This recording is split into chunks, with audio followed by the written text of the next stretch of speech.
Good morning मुलांनो. आज आपण रायटिंग स्किल म्हणजे उपयोजित लेखन या विभागात पत्रलेखन हा घटक पाहणार आहोत. अनौपचारिक पत्रलेखन कसं करायचं, कसं लिहायचं हे आज आपण शिकणार आहोत. तुमच्या परीक्षेमध्ये मुलांनो विभाग 5 उपयोजित लेखन या विभागात प्रश्न 5वा अ खालील कृती सोडवा. पत्रलेखन 6 मार्कासाठी असतं किंवा त्याला पर्याय म्हणजेच और हा सारांश लेखन असतो. पत्रलेखनामध्ये तुम्हाला औपचारिक पत्र आणि अनौपचारिक पत्र असे 2 पत्र असतात आणि त्यापैकी तुम्हाला एक पत्र लिहायचं असतं. त्यापैकी आज आपण अनौपचारिक पत्र हे पाहणार आहोत. मुलांनो, पत्रलेखन हा उपयोजित लेखन प्रकार आहे. पत्रलेखनाद्वारे आपणास आपल्या मनातील भावना, विचार दुसऱ्यांपर्यंत पोहोचविता येतात. हे एक सुसंवाद साधण्याचे साधन आहे. सुसंवाद म्हणजे काय मुलांनो? कम्युनिकेशन. पत्रलेखन ही एक कला आहे. पत्रलेखनाचे प्रामुख्याने 2 प्रकार आहेत. एक आहे अनौपचारिक पत्र म्हणजेच इन्फॉर्मल लेटर. दुसरं आहे औपचारिक पत्र म्हणजे फॉर्मल लेटर. अनौपचारिक पत्र म्हणजे इन्फॉर्मल लेटर म्हणजे कौटुंबिक आणि घरगुती पत्रे. ही पत्रे आई बाबा, मामा मामी, बहीण भाऊ इत्यादी नातेवाईकांना, मित्रमैत्रिणींना, शिक्षकांना आणि ज्यांच्याशी कोणत्याही प्रकारचा व्यावहारिक संबंध येत नाही अशा मान्यवर व्यक्तींना लिहितात. मान्यवर म्हणजे कोण? Respected persons.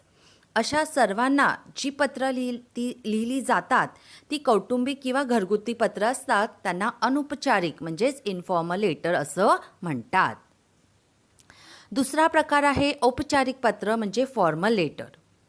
औपचारिक पत्र म्हणजे काय? तर व्यावहारिक, कार्यालयीन, व्यावसायिक अशी पत्रे ज्यांमार्फत आपण एखादी मागणी, माहिती, चौकशी, तक्रार किंवा विनंती करतो. अशा पत्रांना औपचारिक पत्र म्हणजेच फॉर्मल लेटर म्हणतात. मुलांनो, आता नवीन अभ्यासक्रमानुसार पत्रलेखन नियमात काही बदल करण्यात आले आहे. आता पत्र ईमेल फॉर्मॅटमध्ये लिहितात. म्हणजेच सर्व मजकूर आता डाव्या बाजूला लिहिला जातो. अनौपचारिक पत्रलेखन म्हणजे काय? तर कौटुंबिक पत्र. या पत्राची सुरुवात व शेवट हे आपण ते पत्र कोणाला लिहित आहोत यावर अवलंबून असते. म्हणजे ही घरगुती पत्र असल्यामुळे सुरुवात म्हणजे काय? आपण आईवडिलांना पत्र लिहितोय की बहीण भावांना लिहितोय की काका काकी कोणाला पत्र लिहितोय त्यावर स्टार्ट, सुरुवात म्हणजे स्टार्ट ही अवलंबून असते आणि शेवट म्हणजे एंड हे ज्याला आपण पत्र लिहितोय त्याप्रमाणे त्याचा एंड म्हणजे शेवट करावा लागतो.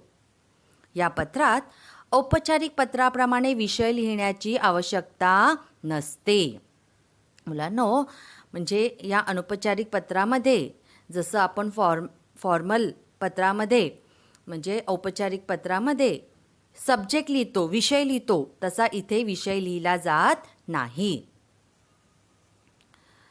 आता अनौपचारिक पत्रलेखन करताना आपण ते पत्र कोणासाठी लिहितोय, त्याला कशा प्रकारे संबोधन करायचं, नंतर अभिवादन कसं करायचं आणि समारोप कसा करायचा ह्याचा तक्ता मी इथे तुम्हाला समोर ठेवलेला आहे. हा तक्ता मुलांनो तुम्ही तुमच्या वहीमध्ये चांगल्या प्रकारे लिहून ठेवा, चांगल्या प्रकारे बायहार्ट करा. म्हणजे ज्यावेळेला तुम्हाला अनौपचारिक पत्रलेखन येईल त्यावेळेला कोणासाठी तुम्ही पत्र लिहित आहात त्यानुसार तुम्हाला संबोधन, अभिवादन आणि समारोप करायला सोपं जाईल. बघा, कोणासाठी? आई वडील जर ह्यांना आपण पत्र लिहित असू तर संबोधन तीर्थ रूप, अभिवादन सानविवी, समारोप आपला आपली. वडील मंडळी असतील तर म्हणजे काका काकी, मामा मामी, जे कोणी आपल्यापेक्षा आजी आजोबा जे कोणी वडील मंडळी आहेत ते. तर तीर्थ स्वरूप. अभिवादन सानविवी. समारोप आपला आपली. मोठा भाऊ किंवा मोठी बहीण असेल तर संबोधन प्रिय दादा, प्रिय ताई. अभिवादन सप्रेम नमस्कार. समारोप तुझा लाडका, तुझी लाडकी. जर तुमचा लहान भाऊ किंवा लहान बहीण असेल आणि त्यांना तुम्ही जर पत्र लिहित असाल तर संबोधन करणार प्रिय. जे काही त्यांचं नाव असेल ते तुम्ही लिहिणार. अभिवादन अनेक आशीर्वाद. समारोप तुझा दादा, तुझी ताई. जर तुम्ही तुमच्या मित्र मैत्रिणींना पत्र लिहित असाल तर संबोधन प्रिय मित्र, प्रिय मैत्रीण. अभिवादन सप्रेम नमस्कार. समारोप तुझा मित्र, जे काही नाव दिलं असेल तर नाव लिहायचं किंवा तुझी मैत्रीण. कोणासाठी पुन्हा तर जर शिक्षकांसाठी आपण हे पत्र लिहित असो तर संबोधन गुरुवर्य, शिक्षकांचं नाव. अभिवादन सादर नमस्कार, विनंती विशेष. समारोप आपला विद्यार्थी, आपली विद्यार्थिनी असे करावे. जर आपण एखादा सन्माननीय व्यक्ती म्हणजे रिस्पेक्टेड पर्सनला जर पत्र लिहित असो तर संबोधन माननीय, मग त्या व्यक्तीचं जे काही नाव असेल ते. अभिवादन करताना सानविवी. समारोप आपला नम्र, आपली नम्र. अशा प्रकारे हे संबोधन, अभिवादन आणि समारोप अनौपचारिक पत्रलेखनामध्ये करायचं असतं. आता मुलांनो, हे जे अनौपचारिक पत्र आहे त्याचं प्रारूप, त्याचं स्ट्रक्चर मी इथे तुम्हाला समोर ठेवलं आहे. बघा, सुरुवातीला आपण लेफ्ट हँड साईडला दिनांक लिहितो. त्याच्यानंतर संबोधन म्हणजे आपण पत्र कोणाला लिहित आहोत. आई वडील असतील तर तीर्थरूप आई वडील. मित्रमैत्रीण असेल तर प्रिय मित्र, जे काही नाव असेल, प्रिय मैत्रीण, जे काही नाव असेल ते. आणि अभिवादन जर आईवडील असतील तर सानविवी, सनविवी, किंवा मित्रमैत्रीण असेल तर सप्रेम नमस्कार असं अभिवादन करायचं. मग त्याच्या खाली मजकूर. मजकूर म्हणजे जे काही आपल्याला पत्र लिहायचं आहे तो पूर्ण मजकूर तिथे लिहायचा. नंतर त्याच्या खाली येतं समारोप. समारोप म्हणजे तुझा, तुमचा, अब क. आणि सर्वात शेवटी जिथे तुम्ही समारोप करताय त्याच्याच खाली पत्र लिहिणाऱ्याचा पत्ता म्हणजे जो लेटर लिहित आहे त्याचा ॲड्रेस तिथे येणार. त्याच्या खाली भ्रमणध्वनी म्हणजे मोबाईल नंबर आणि त्याचा ईमेल ID. अशा प्रकारे हे अनौपचारिक पत्राचं प्रारूप आहे. आता मुलांनो, आज आपण अनौपचारिक पत्रलेखन कसं लिहायचं ते पाहणार आहोत. तुमच्यासाठी मी एक इथे प्रश्न ठेवला आहे की शाळेच्या रौप्य महोत्सवानिमित्त आयोजित आंतरशालेय नृत्य स्पर्धेत तुमच्या मित्रमैत्रिणीचा प्रथम क्रमांक आल्याबद्दल त्याचे तिचे अभिनंदन करणारे पत्र लिहा. आता हा जो प्रश्न दिला आहे त्या प्रश्नाचे जे मुद्दे आहे मुलांनो ते नीट लक्षात घेतले तर आपल्याला पत्र लिहायला सोपं जाईल.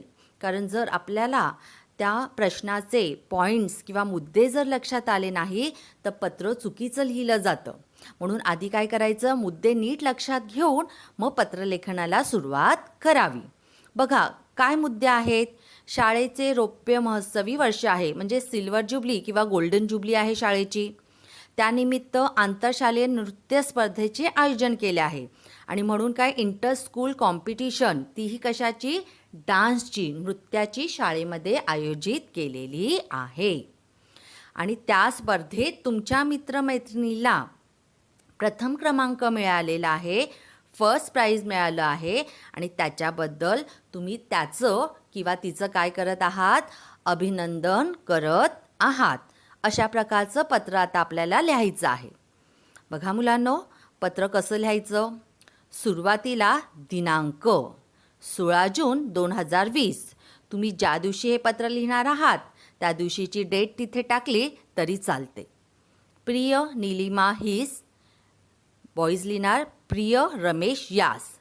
जर तुम्हाला नाव दिलं असेल तर नाव लिहायचं, अदरवाईज प्रिय अबक हिस, प्रिय अबक यास, सप्रेम नमस्कार. बरोबर त्याच्या खाली आपण पत्र लिहायला सुरुवात करणार.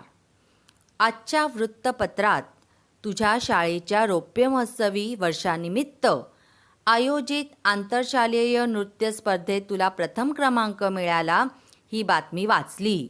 खूप आनंद झाला. तुझ्या या यशाबद्दल तुझे मनपूर्वक अभिनंदन. अगदी लहानपणापासूनच तुला नृत्याची आवड आहे. त्याकडे तू फक्त आवड म्हणून न पाहता अत्यंत मेहनत करून तू त्यातील कौशल्य आत्मसात केलेस. आतापर्यंत अनेक स्पर्धेत सहभाग घेऊन तू बक्षिसे मिळवलीस, परंतु आपल्या शाळेत असे बक्षीस मिळणे हे जास्त कौतुकास्पद आहे. तुझी मेहनत आणि चिकाटी यामुळे हे शक्य झाले. अशी तुझी उत्तरोत्तर प्रगती हो, हीच ईश्वरचरणी प्रार्थना. तुझ्या आईबाबांना माझा नमस्कार सांग. प्रत्यक्ष भेटू तेव्हा अधिक गप्पा मारू. म्हणजे मुलांनो, हा जो मजकूर आहे तो 2 पॅरेग्राफमध्ये आपल्याला लिहायचा आहे. सुरुवातीला आपण आपल्या मित्राचं अभिनंदन केलं आहे आणि त्याच्यानंतर त्याचं कौतुक करताना आपण त्याच्याबद्दल तिथे लिहिलेलं आहे. आणि शेवटी समारोप बघा कसा करायचा आहे. तुझीच किंवा तुझाच अबक, पत्ता 4 अमर निवास, भगतसिंग मार्ग, मुंबई 400025, भ्रमणध्वनी 4014202400, ईमेल abc@gmail.com. मुलांनो, भ्रमणध्वनी आपला स्वतःचा लिहायचा नाही आणि ईमेल आय डी देखील abc@gmail.com असं लिहून तिथे लिहायचा. तर मुलांनो, आता आज आपण हे जे अनौपचारिक पत्र कसं लिहायचं हे शिकलेलो आहोत. तुम्हाला समजलंच असेल की कशा प्रकारे ह्या पत्राची सुरुवात आणि समारोप किंवा शेवट करायचा. तर आता मी तुम्हाला इथे होमवर्कसाठी एक पत्र लिहायला देणार आहे. त्याचा विषय आधी समजून घ्या. बघा, खालील निवेदन वाचा आणि त्याखालील कृती सोडवा. की वाचते व्हा, लिहिते व्हा. कुमारांसाठी प्रसिद्ध मासिक, साहित्य संपदा, शब्दमर्यादा, ललित किंवा कथा 750 शब्द. अंकासाठी विद्यार्थ्यांकडून स्वलिखित लेख, कविता, कथा, ललित साहित्य मागवण्यात येत आहेत. संपर्क पत्ता संपादक, साहित्य संपदा, समर्थनगर, पुणे. आता मुलांनो, अशा प्रकारचं इथे हे निवेदन दिलेलं आहे, साहित्य संपदा. आता आपल्याला नीट हा विषय समजून घ्यायचा आहे. काय तर साहित्य संपदाच्या दिवाळी अंकात तुमच्या लहान भावाची कविता प्रकाशित झाल्याबद्दल त्याचे अभिनंदन करणारे पत्र लिहा. आता तुम्हाला काय करायचं आहे, हे जे साहित्य संपदाचा दिवाळी अंक आहे त्याच्या तुमच्या भावाची कविता काय झाली आहे, प्रकाशित झाली आहे, प्रसिद्ध झाली आहे आणि त्याला त्याच्यात फर्स्ट प्राइज मिळालं आहे आणि म्हणून त्याचं अभिनंदन करणारे पत्र तुम्हाला इथे लिहायचं आहे. आणि हे पत्र तुम्ही काय करणार आहात, एका फुलस्केपवर फर्स्ट पेजवर तुमचं स्टँडर्ड डिव्हिजन लिहून काय करणार आहात, सेकंड पेजवर तुम्ही हे पत्र लिहिणार आहात.